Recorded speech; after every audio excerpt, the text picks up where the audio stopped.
میری اماں باسی روٹی کھا رہی ہوتی تو جب میں اماں سے کہتا آپ تازی روٹی کھایا کرو تو وہ کہتی کہ بیٹا رزق کو ضائع نہیں کرنا چاہیے.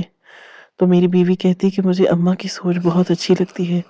تو اماں اداس ہو جاتی. کچھ دن بعد اماں کی طبیعت خراب ہو گئی تو میں انہیں ڈاکٹر کے پاس لے کر جانے لگا. تو بیوی بولی کچھ نہیں ہوا، کہیں جانے کی ضرورت نہیں ہے. لیکن میں لے کر چلا گیا تو ڈاکٹر نے کہا کہ باسی روٹی کھانے کی وجہ سے خون کی کمی ہو گئی ہے. اگلے دن اماں نے تازی روٹی مانگی تو بیوی کی بات سن کر میں چونک گیا اور بھاگ کر کچن میں آیا تو آگے بیٹا رات کی روٹی رکھی ہوئی ہے تو مجھے وہ دے دو، میں وہ کھا لیتی ہوں. اماں نے میری بیوی کو مخاطب کیا تھا. میں نے حیرت سے ماں کی طرف دیکھا. میں کہنے لگا اماں جب تازی روٹی بنی ہوئی ہے تو باسی روٹی کیوں کھا رہی ہیں؟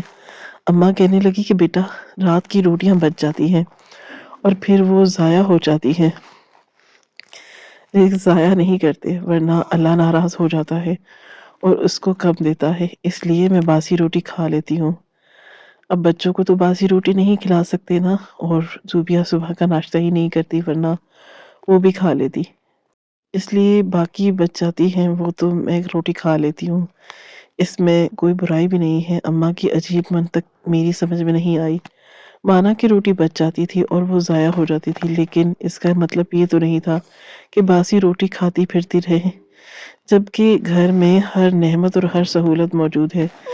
میں نے کہا کہ آپ کی طبیعت خراب ہو جاتی ہے، آپ آج کے بعد باسی روٹی نہیں کھائیں گی. جو روٹیاں بچ جاتی ہیں آپ مجھے دے دیا کریں، میں پرندوں کو ڈال دیا اس طرح رزق ضائع بھی نہیں ہوگا اور ہمیں ثواب بھی زیادہ ملے گا.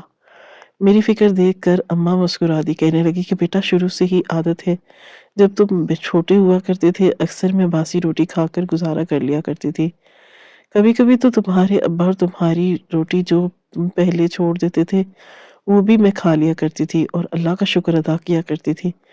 اس وقت گھر میں رزق کی اتنی فراوانی بھی نہیں تھی. مہینے کے آخر میں اکثر میں اور تمہارے ابا ایک ایک وقت کا کھانا چھوڑ کر تمہارا پیٹ بھرا کرتے تھے. اب جب گھر میں ہر چیز میسر آئی تو رزق کی بے قدری مجھ سے نہیں ہوتی. اماں کی بات سن کر میرے دل میں اماں کی قدر مزید بڑھ گئی تھی. وہ کتنی صابر، شاکر اور عظیم عورت تھی یہ میں جانتا تھا، مگر آج دل سے ان کی قدر محسوس ہو رہی تھی. میں اٹھا اور اماں کو گلے لگا لیا. میری آنکھیں نم ہونے لگیں. آج میں جو کچھ بھی تھا یا میرے گھر میں جو بھی کچھ تھا سب اس عظیم عورت کی چھوٹی چھوٹی قربانیوں سے ہی تھا. اماں نے ہمارے لیے بہت سی مشکلات برداشت کی تھیں، فاقے کاٹے تھے، ابا کے برابر کام کیا کرتی تھی، گھر کے کام کیے، مجھے پالا اور اس کے ساتھ ساتھ پیسے کمانے کے لیے بھی محنت مشقتیں کرتی تھی. تب جا کر آج ہمیں یہ دن دیکھنے کا نصیب ہوئے. سب کچھ بدل گیا مگر اماں کی آرزی نہیں بدلی. ان کا انداز آج بھی وہی آہزانہ تھا. اماں کی بات سن کر میری بیوی بھی مسکرا پڑتی اور کہنے لگی کہ بلال آپ کی اماں کی سوچ مجھے بہت اچھی لگتی ہے، اتنی اچھی باتیں کرتی ہیں، دل میں اتر جاتی ہیں. ہر روز کوئی نہ کوئی نئی بات ان سے سیکھنے کو ملتی ہے. میں آئندہ کوشش کروں گی کہ رات کو روٹی پوری پکاؤں تاکہ صبح اماں کو بھی تازی روٹی ملے اور کھانا بھی ضائع نہ ہو. اس کی بات سن کر میں نے سر ہلا دیا اور کہنے لگا کہ ہاں خیال رکھا کرو، جب میری اماں کو رزق کا ضائع پسند نہیں ہے تو کوشش کیا کرو کہ رزق ضائع نہ ہو. زوبیہ بھی مسکرانے لگی اور اماں نے بھی ہنستے ہوئے میرے سر پر ہاتھ پھیرا اور لمبی عمر کی دعائیں دی. مگر چند لمحوں بعد جب میری نظر اماں کے چہرے پر پڑی تو میں حیران رہ گیا، کیونکہ اماں کا چہرہ بہت زیادہ اداس تھا. آنکھوں میں ہلکی ہلکی نمی تیر آئی تھی. ایسا لگ رہا تھا کہ جیسے وہ کسی گہری سوچ میں ہو. اماں کے چہرے کے بدلے ہوئے تاثرات دیکھ کر مجھے بہت فکر ہوئی. میں فوراً ہی ان کے پاس بیٹھ گیا اور کہنے لگا کہ اماں کیا ہوا؟ آپ بہت اداس نظر آ رہی ہیں. کیا میری کوئی بات بری لگی یا کچھ یاد آ گیا؟ میں نے فوراً ہی اماں سے ڈھیروں سوال کیے تو وہ پھر مسکرا دی اور کہنے لگی کہ بیٹا تمہاری کوئی بات بری نہیں لگی، کچھ یاد بھی نہیں آیا، بس تمہارے ابا جی کا خیال آ گیا. وہ بھی آج ہمارے بیچ میں ہوتے تو ہماری زندگی اور بھی کتنی اچھی ہو جاتی. یہ خوشی والے دن ہم اکٹھے دیکھ لیتے. مانتی ہوں ہم سب زندگی میں آگے بڑھ گئے ہیں، گزرتے وقت کو بہت پیچھے چھوڑ دیا، مگر جانے والوں کی یادیں تو پیچھے نہیں چھوڑ جاتی. وہ تو ہر لمحہ یاد آتے ہیں اور ان کے نہ ہونے سے دل کو تکلیف ہوتی رہتی ہے. اتنی سی بات کر کے اماں رونے لگی تو میں نے انہیں گلے لگا لیا. میں جانتا تھا اماں ابا کی کمی کو بہت زیادہ محسوس کرتی ہیں۔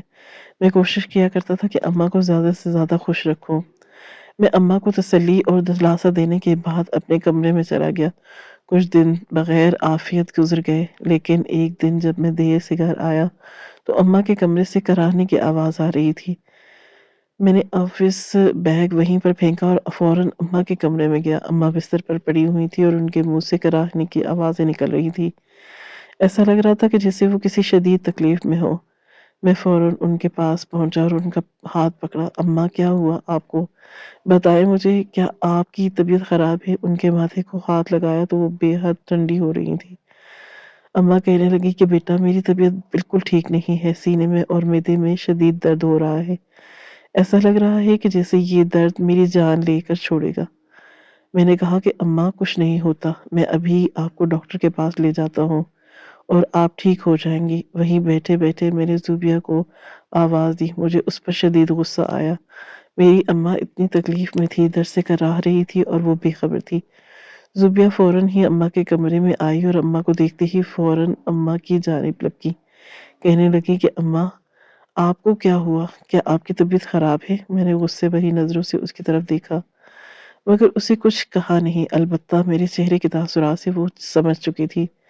میں اس سے شدید ناراض ہو چکا تھا اور میں نے فوراً نمبر ملایا اور ڈاکٹر کو فون کیا۔ زوبیہ نے میرا ہاتھ پکڑا اور اماں کے کمرے سے باہر لے آئی۔ کہنے لگی کہ کیا بات ہے، آپ کیوں ناراض ہیں؟ میں نے کہا کہ ہاں، ایک ہی گھر میں رہتے ہیں، تمہیں اس بات کی خبر ہی نہیں کہ اماں کی طبیعت خراب ہے؟ لاپرواہی اور لا علمی کی بھی حد ہوتی ہے۔ میں نے تم سے زیادہ لاپرواہ عورت آج تک نہیں دیکھی اپنی زندگی میں۔ تم سے کتنی بار کہا ہے کہ اماں کا خیال رکھا کرو، ان کے کمرے میں چکر لگاتی رہا کرو، لیکن آج میری اماں درد سے تڑپ رہی تھی اور تمہیں ان کی حالت کی خبر ہی نہیں تھی۔ اب میں اماں کو اسپتال لے جا رہا ہوں۔ تب زوبیہ کہنے لگی کہ اماں کو کچھ بھی نہیں ہوا ہے، انہیں اسپتال لے جانے کی ضرورت نہیں، وہ بالکل ٹھیک ٹھاک ہیں۔ میں نے غصے سے اس کی طرف دیکھا اور کہا کہ تمہیں اماں کا درد نظر نہیں آ رہا؟ کتنی بے حس عورت ہو تم! کیا تم یہ چاہتی ہو کہ میری اماں درد سے تڑپ کر مر جائیں، یا پھر جان بوجھ کر میری ماں کو مارنا چاہتی ہو؟ میری بات سن کر زوبیہ کی آنکھوں میں آنسو آ گئے، لیکن اماں کھانا کھانے کے بعد اپنے کمرے میں آئی تھی اور بالکل ٹھیک ٹھاک تھی۔ میں آپ کے کپڑے استری کر رہی تھی، اس لیے اماں کے کمرے میں نہیں آ سکی۔ ابھی آخری سوٹ استری کر رہی تھی، اس کے بعد میں اماں کے کمرے میں ہی آنے والی تھی۔ پھر بھی مجھ سے غلطی ہو گئی۔ اگر آپ کو لگتا ہے کہ میرا قصور ہے تو میں آپ سے معذرت کرتی ہوں۔ زوبیہ کی بات سن کر میں تھوڑا نرم پڑ گیا۔ اماں کی کراہنے کی آواز سن کر میں دوبارہ ان کی طرف گیا۔ خود پر بھی ندامت ہو رہی تھی کہ بلا وجہ زوبیہ پر اتنا غصہ کر گیا، حالانکہ اس کا کوئی قصور بھی نہیں تھا۔ اماں کی طبیعت کی فکر میں ہو رہی تھی۔ آدھی رات کو کوئی بڑا ڈاکٹر بھی نہیں مل سکتا تھا۔ اماں کو ایمرجنسی میں لے جایا گیا۔ صبح بڑا ڈاکٹر راؤنڈ پر آیا، اس نے اماں کا تفصیلی چیک اپ کیا، کچھ ٹیسٹ کیے اور پھر مجھے اپنے کیبن میں بلایا۔ میں ڈاکٹر کے پاس بیٹھا تھا۔ ڈاکٹر کہنے لگا کہ دیکھنے میں اچھے گھر کے آسودہ حال لگتے ہیں، لگتا ہے کسی اچھی جگہ پر نوکری کرتے ہیں۔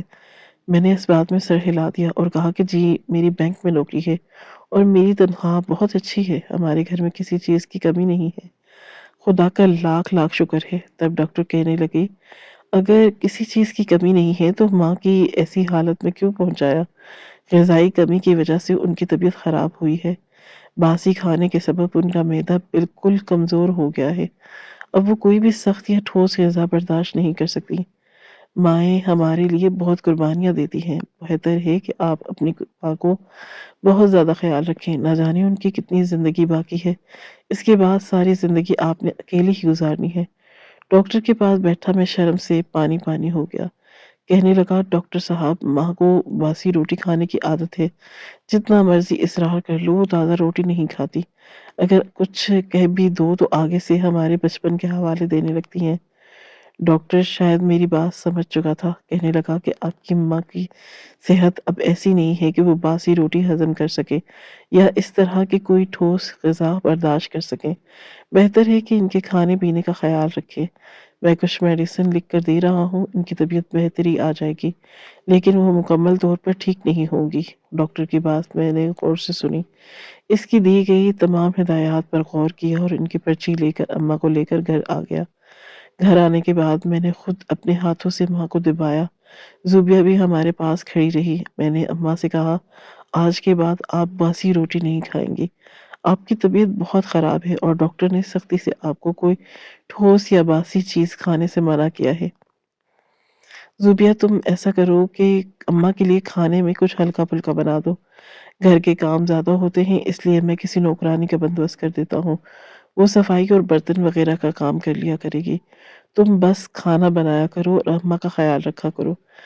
میری بات سن کر زوبیہ نے سر ہلا دیا اور کمرے سے نکل گئی، جبکہ اماں کہنے لگی کہ بیٹا اس سب کی کوئی ضرورت نہیں، میرے لیے الگ سے اہتمام مت کرنا، آج سے میں تازہ روٹی کھا لیا کروں گی تو ٹھیک ہو جاؤں گی۔ میں نے اماں کی طرف گھور کر دیکھا اور مصنوعی غصے سے کہا کہ اماں، اب آپ نے اگر میری بات نہیں مانی تو میں آپ کے ساتھ بہت برا پیش آؤں گا۔ اماں میرا مصنوعی غصہ دیکھ کر ہنس پڑی اور میں بھی ہنس پڑی۔ اماں کی طبیعت کچھ بہتر ہوتی تو دیکھ کر مجھے سکون آیا تھا، ورنہ سچ کہوں تو میری جان بھی جیسے نکل گئی تھی۔ اگلے دن میں نے چھٹی کا ارادہ کیا تھا اور اپنے کمرے میں ہی لیٹا ہوا تھا۔ زوبیہ صبح ہی اٹھ گئی اور شاید کچن میں تھی اور ناشتہ بنا رہی تھی۔ میں نے اٹھ کر وضو کیا اور کچن کی طرف بڑھ گیا۔ زوبیہ مجھے جگانے آئی تھی تو میں نے اسے کہہ دیا تھا کہ میں دیر تک سوؤں گا، آج میں نے چھٹی کرنی ہے، مگر پھر بعد میں مجھے نیند نہیں آئی تھی، اس لیے میں اٹھ کر اس سے پہلے ہی کچن میں چلا گیا۔ میرے کانوں میں پڑنے والی آواز، اپنے کانوں پر یقین نہیں آیا۔ ایسا لگ رہا تھا کہ جیسے میں نے کوئی وہم سنا یا کوئی خواب دیکھ رہا ہوں۔ ابھی آنکھ کھل جائے گی اور خواب ختم ہو جائے گا۔ اماں کی آواز میرے کانوں میں پڑی، کہنے لگی، بہو میری طبیعت کافی خراب ہو گئی تھی، باسی روٹی کھانے کی وجہ سے ڈاکٹر نے کہا ہے کہ میرے جسم میں خون کی کمی ہو گئی ہے، ایسا کرو مجھے تازی روٹی بنا دو۔ اماں بہت عاجزی اور انکساری سے کہہ رہی تھی۔ مجھے ان کا انداز اچھا نہیں لگا تھا، وہ ایسے کیوں مانگ رہی تھی؟ ان کا حق تھا اپنے بیٹے کی کمائی پر، یہ ان کے بیٹے کا گھر تھا، وہ حق سے مانگتی۔ بہرحال میں وہیں کھڑا ہو گیا اور زوبیہ کے جواب کا انتظار کرنے لگا، وہ آگے سے کیا کہتی ہے۔ مجھے لگا تھا کہ زوبیہ کہے گی کہ اماں میں تو پہلے ہی آپ سے کہتی ہوں کہ تازی روٹی کھایا کرے، آپ خود ہی ضد کر کے باسی روٹی کھا لیتی ہیں، مگر سب کچھ میری توقع کے خلاف ہوا۔ زوبیہ کی کڑوی آواز آئی، کہنے لگی، کچھ نہیں ہوا، تم ہے بڑھیا، بالکل ٹھیک ٹھاک ہو، بس ڈرامہ کر کے اپنے بیٹے کو مجھ سے بدظن کر رہی ہو۔ وہ تو ہو گیا، باسی روٹی کھاؤ، کوئی ضرورت نہیں تازہ روٹی کھانے کی، ابھی اور نہ جانے کتنا جینا ہے تم نے، باسی روٹی کھانے سے مر تو نہیں جاؤ گی۔ زوبیہ نے اتنا کہا تھا کہ میری برداشت ختم ہو گئی، میں دھاڑا تھا کچن میں داخل ہوا اور زوبیہ کا بازو پکڑ کر اسے اپنی طرف گھمایا، اس کے چہرے پر ایک زوردار تھپڑ مارا، کہنے لگا کہ تمہیں شرم نہیں آتی میری ماں کے ساتھ یہ سلوک کرتے ہوئے؟ اتنے سالوں سے جو میری ماں باسی روٹی کھا رہی تھی تم زبردستی کھلا رہی تھی، اس کی صحت کے ساتھ کھیل رہی تھی، جبکہ تم جانتی ہو کہ میری ماں پہلے سے ہی معدے کی مریض ہے۔ زوبیہ میری بات سن کر بوکھلا گئی اور کہنے لگی کہ کیا بات ہے، آپ ایسا کیوں کر رہے ہیں؟ میں نے اماں کو مجبور نہیں کیا باسی روٹی کھانے کے لیے۔ اماں نے سر جھکا لیا، کہنے لگی کہ ہاں بیٹا، زوبیہ سچ کہہ رہی ہے، میں تو اپنی مرضی سے باسی روٹی کھاتی رہی ہوں، اس میں کسی کا کوئی قصور نہیں، مگر اب مجھے ان کی بات پر یقین نہیں آ رہا تھا۔ مجھے پتہ چل گیا تھا، یقیناً میری بیوی نے ہی میری ماں کو ڈرا دھمکا کر رکھا ہوا تھا، ضرور کچھ ایسا ہی تھا جس کی وجہ سے اماں اس طرفداری کر رہی تھی، اس کی غلطی پر پردہ ڈال رہی تھی، وہ اپنا ہی قصور گنوا رہی تھی۔ میں نے کہا، اماں میں باہر کھڑا ہو کر سب کچھ سن چکا ہوں، کس کا قصور ہے؟ کسی کا نہیں، میں جان گیا ہوں، غضب خدا کا، اگر آپ بھی میں نے نہ سنا ہوتا تو یہ نہ جانے کتنا ٹائم آپ سے یہ غافل رہتا اور میری بیوی جو چاہتی میری ماں کے ساتھ سلوک کرتی رہتی۔ میں نے زوبیہ کا بازو پکڑا اور اسے کچن سے نکال کر کہا کہ آج کے بعد تم کچن میں نہیں آؤ گی، اپنی ماں کا کھانا میں خود بنا لوں گا، تم جو بھی کھانا بناؤ گی صرف اپنے لیے بنانا، میرا اور میری ماں کا کھانا آج کے بعد میرا درد ہے، میں جیسے بھی کروں میں اپنی ماں کے لیے بناؤں گا۔ زوبیہ آگے بڑھی اور منمناتی آواز میں مجھے کچھ کہنے لگی، مگر میں نے ان کی بات سرے سے ہی انکار کر لیا۔ اماں کو سہارا دے کر باہر کچن میں چارپائی پر ڈال کر وہیں پر بیٹھ گیا۔ روٹی اتنی اچھی نہیں بنی تھی لیکن پھر بھی میں وہ کھانے بنانے لگا۔ اماں نے آنسو بھری آنکھوں کے ساتھ روٹی کھائی اور کہنے لگی کہ بیٹا، تمہیں زوبیہ کے ساتھ اتنی سختی پیش نہیں کرنی چاہیے تھی۔ کچھ بھی ہو، وہ تمہاری بیوی ہے اور بیویوں کے بڑے حقوق ہوتے ہیں۔ ماں کی یہ بات سن کر میں رو پڑا، مجھ سے خود پر ضبط نہیں ہوا۔ کہنے لگا کہ اماں، اگر بیویوں کے حقوق ہوتے ہیں تو ماؤں کے بھی بہت حقوق ہیں، اور سب سے پہلے ماؤں کے حقوق کے بارے میں ہی پوچھا جائے گا۔ اگر میری بیوی میری ماں کی عزت نہیں کرتی اور اس کی صحت کے ساتھ کھیل رہی ہے تو مجھے ایسی بیوی ہرگز نہیں چاہیے۔ بھلے میں جتنی بھی بیوی سے محبت کرتا ہوں، لیکن آپ کے لیے ایک لمحے میں اپنی بیوی کو چھوڑ دوں گا۔ زوبیہ بھی وہیں کھڑی ہوئی تھی، میری باتیں سن کر تڑپ اٹھی۔ کہنے لگی کہ نہیں بلال، مجھے مت چھوڑو، میرے ساتھ ایسا ظلم مت کرو، تم جیسا کہو گے میں ویسا کروں گی۔ لیکن میں نے اس کی بات کو سنے بغیر وہاں سے نکلتا چلا گیا۔ اس کے بعد میں نے دیکھا کہ زوبیہ اماں کے ہاں آس پاس ہی نہیں منڈلاتی رہتی تھی۔ شاید اس نے اماں سے معافی مانگی تھی اور اماں نے اسے معاف بھی کر دیا تھا، مگر میں اسے معاف کرنے کی پوزیشن میں ہرگز نہیں تھا۔ مجھے اس پر اتنا غصہ تھا کہ اس کی شکل دیکھنا بھی میرا دل نہیں کرتا تھا۔ اتنے خوبصورت چہرے کے پیچھے ایک ایسا سیاہ دل تھا، میں نے کبھی زندگی میں نہیں سوچا تھا۔ ایک شام میں اماں کا کھانا اور دوا دے کر ان کے کمرے سے باہر نکلا تو زوبیہ میرے سامنے آ گئی اور میرے پاؤں پکڑ لیے، روتے ہوئے کہنے لگی کہ مجھے معاف کر دو، میں آئندہ کوئی غلطی نہیں کروں گی، اماں کا بھی بھرپور خیال رکھوں گی، مگر مجھ سے منہ نہ موڑو۔ میں نے تم سے بہت محبت کرتی ہوں بلال، اگر تم منہ موڑ لو گے تو میں کہاں جاؤں گی، کیا کروں گی؟ تمہارے سوا میرا اس دنیا میں کوئی بھی نہیں۔ میں تھوڑی سی آپ کے لیے احساس ہو گئی تھی اور اماں کے ساتھ زیادتی کر بیٹھی، لیکن میں اپنی غلطی مان رہی ہوں اور تم سے معافی مانگ رہی ہوں۔ اماں نے مجھے معاف کر دیا ہے، تم بھی معاف کر دو۔ زوبیہ کے رونے کی آواز سن کر اماں بھی دروازے پر آ کھڑی ہوئی اور نم آنکھوں سے یہ سارا منظر دیکھ رہی تھی۔ آگے بڑھ کر میرے کندھے پر ہاتھ رکھا اور کہنے لگی کہ بچے جب اتنا پیار سے معافی مانگ رہی ہے تو اسے معاف کر دو، اپنی غلطی کو مان لینا بھی بہت بڑی بات ہوتی ہے، اور زوبیہ نے اپنی غلطی مان لی ہے، اپنا دل بڑا کرو، اسے معاف کر لو۔ اس لیے میں تمہیں یہی کہوں گی کہ تم اسے معاف کر دو۔ نہ جانے میری کتنی زندگی ہے، کتنی رہ گئی ہے، لیکن مرتے دم تک مجھے یہی دکھ رہے گا کہ میری وجہ سے میں نے اپنے بیٹے کا گھر اجڑا۔ اپنے بیٹے کا گھر بسا دیکھنے کے لیے زوبیہ کو تمام زیادتیوں کو برداشت کرتی رہی، مگر اس کے باوجود اگر میرے بیٹے کا گھر خراب ہو جائے تو میری اتنی قربانیاں کس کام کی؟ میں ایک بار بھی اماں کے گلے لگ گیا، زوبیہ سے کہنے لگا کہ دیکھو، اسے کہتے ہیں عظمت اور درگزر کرنا۔ اسے زمین سے اٹھایا اور اپنے گلے لگا لیا۔ اس دن کے بعد زوبیہ بالکل بدل گئی، میں جیسا چاہتا تھا وہ ویسے ہی بن گئی، ہر طرح سے میرے رنگ میں ڈھل گئی، اماں سے دیکھ دیکھ کر مسکراتی رہتی اور اس کی بھلائی لیتی۔ تھوڑے عرصے کے بعد ہمارے ہاں خوشخبری ہونے والی تھی۔ زوبیہ رونے لگی اور ایک بار پھر اماں کے قدموں میں گر گئی، کہنے لگی اماں، مجھے معاف کر دیں، میں نے واقعی آپ کے ساتھ زیادتی کی، جتنا ظلم میں نے آپ کے ساتھ کیا اللہ نے مجھے دکھا دیا، لیکن جیسے ہی میں نے دل سے اس کی خدمت کرنا شروع کی، اللہ بھی ہم سے راضی ہو گیا اور ہمارے ہاں خوشخبری دے دی۔ بے شک میں ہی بڑی ظالم تھی جس نے آپ پر ظلم کیا۔ اماں نے اسے گلے لگایا اور کہنے لگی کہ اب ساری باتیں بھول جاؤ، میں نے تمہیں معاف کیا۔